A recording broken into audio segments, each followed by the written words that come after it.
Assalamualaikum warahmatullahi wabarakatuh.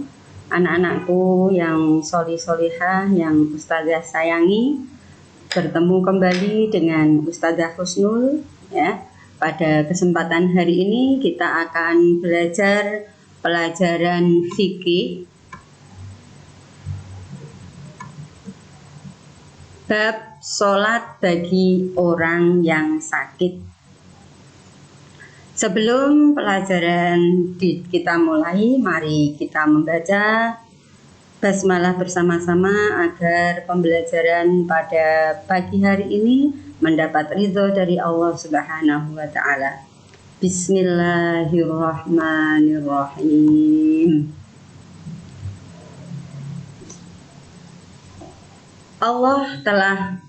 Allah tidak pernah mempersulit hambanya, sesuai dengan firman Allah yang berbunyi fattaqullaha mastata'tum, yang artinya bahwa maka bertakwalah kamu kepada Allah semaksimal kemampuanmu. Surat At-Taghabun ayat 16. Ketentuan sholat bagi orang sakit ya.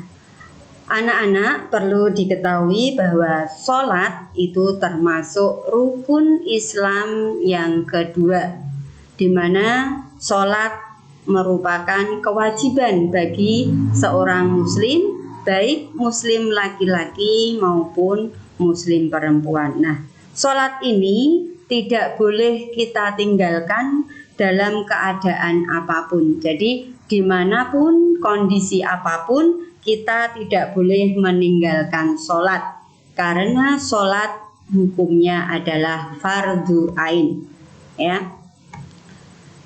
Nabi Muhammad SAW bersabda dalam hadisnya, sholli qa'iman fa'illam tastati faqa'idan fa'illam tastati fa'ala janbi, yang artinya sholatlah dengan berdiri, apabila tidak mampu maka duduklah, dan bila tidak mampu juga maka berbaringlah.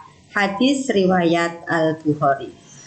Anak-anakku yang Ustazah sayangi, marilah kita perhatikan penjelasan Ustazah tata cara sholat bagi orang yang sakit ya. Tadi Ustazah sudah menjelaskan bahwa sholat itu tidak boleh kita tinggalkan dalam keadaan apapun. Maka walaupun kita sakit, kita tetap wajib melaksanakan sholat. Lalu bagaimana sholat bagi orang yang sakit? Nah, kalau kita tidak mampu untuk berdiri, maka kita dianjurkan sholat sambil duduk, sesuai yang akan Ustazah jelaskan pada pagi hari ini, yaitu tentang sholat bagi orang yang sakit dengan cara duduk, karena tidak mampu untuk berdiri ya anak-anak ya. Kalau tidak mampu berdiri, maka sholatnya adalah sambil duduk. Nah, sholat sambil duduk ini ada dua ya, duduk di lantai dan duduk di kursi. Tapi untuk kesempatan hari ini Ustazah hanya akan menerangkan tata cara sholat dengan cara duduk di lantai ya anak-anak, seperti pada gambar yang anak-anak perhatikan, duduk di lantai. Nah, tata caranya bagaimana? Yang pertama yaitu kita duduk seperti duduk tahiyat awal ya. Anak-anak, duduk tahiyat awal itu adalah kaki kiri kita duduki ya, seperti duduk di antara dua sujud ya. Nah, duduk ini dinamakan duduk iftirosh. Kemudian setelah duduk seperti duduk tahiyat awal, yang kedua ada niat ya. Niat sholat bersamaan dengan takbiratul ihram. Jadi ketika kita akan takbiratul ihram, itu kita membaca niat sesuai dengan niat sholat yang akan kita laksanakan. Kalau kita niat sholat zuhur, maka kita membaca niat sholat zuhur. Tentunya anak-anak sudah hafal semua ya niat sholat. Anak solihah pastinya sudah hafal bacaan niat sholat. Dilanjutkan yang ketiga adalah takbiratul ihram, ya. Takbiratul ihram adalah takbir yang pertama kali ketika kita melakukan sholat. Jadi Allahu Akbar. Takbir yang pertama di dalam sholat ini namanya takbiratul ihram. Tata cara yang keempat, setelah kita membaca takbiratul ihram, kita membaca surat Al-Fatihah. Di dalam surat Al-Fatihah ketika kita mengerjakan sholat, ini termasuk rukun sholat. Yang dinamakan rukun sholat itu harus dilakukan. Manakala kita tidak membaca surat Al-Fatihah, maka sholat yang kita lakukan adalah tidak sah. Tata cara yang kelima adalah membaca salah satu surat. Jadi setelah kita membaca surat Al-Fatihah, kita membaca surat-surat yang anak-anak bisa, ya, dari Kulhu sampai Al-Ikhlas sampai yang anak-anak hafal satu surat dari surat Al-Fatihah.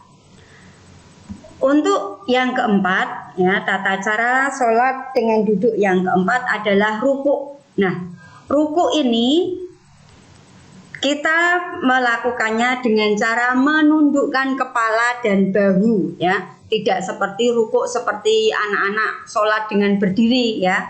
Rukuknya sholat dengan duduk berbeda dengan sholat sambil berdiri. Akan tetapi bacaan sholatnya sama, ya. Rukuk, bacaan rukuk. Bagaimana anak-anak bacaan rukuk? Subhana rabbiyal azimi wa bihamdi, ya. Bacaannya sama, akan tetapi gerakannya itu berbeda karena berdiri dengan duduk.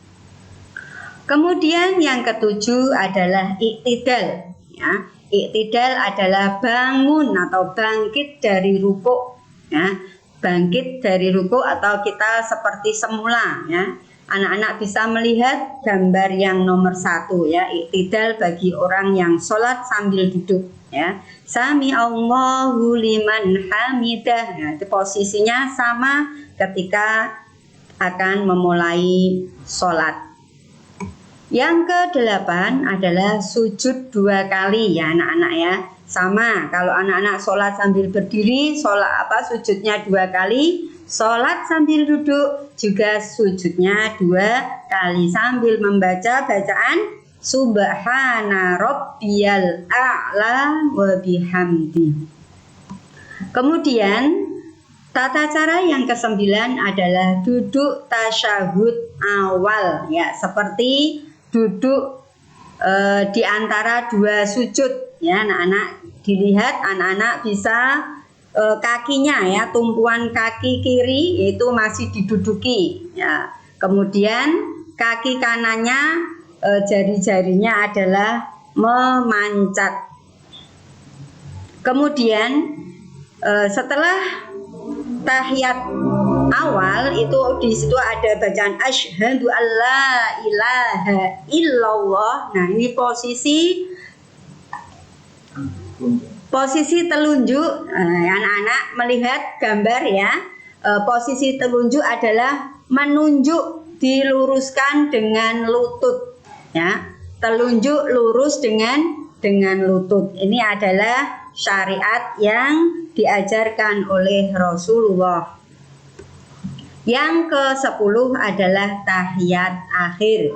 Tahiyat akhir adalah pantat duduk di lantai, ya. Berbeda dengan tahiyat awal. Nah, untuk yang terakhir adalah mengucap salam. Nah, ya, salam yang pertama kita menoleh ke kanan dan salam yang ke kiri. Salam yang kedua kita menoleh ke kiri. Assalamualaikum warahmatullah. Assalamualaikum warahmatullah. Nah, begitu anak-anak tata cara sholat sambil duduk.